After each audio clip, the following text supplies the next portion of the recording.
Le 21 juillet 2021, le président tunisien Kais Saïed avait mené ce que beaucoup ont qualifié de « coup de force » ou de « coup d'État ». Depuis, il s'est arrogé les pleins pouvoirs et s'est imposé comme le seul maître de la Tunisie, réduisant les libertés publiques à la portion congrue. Les chefs de partis susceptibles de contester son autorité ont été emprisonnés, et la séparation des pouvoirs semble définitivement enterrée. 4 ans après son intronisation, un vent de jasmin semble à nouveau souffler sur la Tunisie. Son origine se trouve à Gabès, dans le sud-est du pays.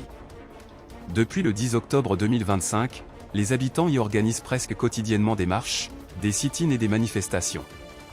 Ils ne réclament pas le départ du président Kais Saïed, mais simplement le droit de respirer un air pur. En effet, ils suffoquent des rejets toxiques de l'usine de phosphate de Gabès.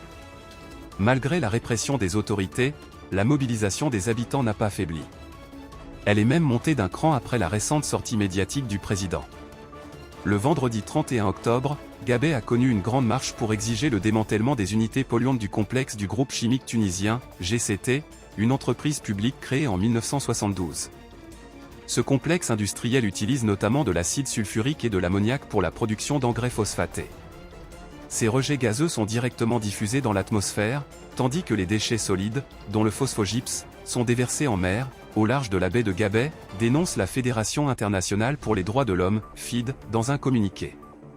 Face aux mobilisations pacifiques des habitants, le pouvoir tunisien a répondu par la force.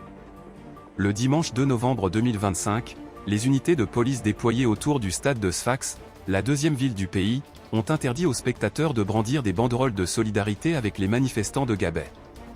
Le printemps arabe, né en 2011 depuis la Tunisie, pourrait bien renaître de ses cendres, une fois encore, depuis son berceau.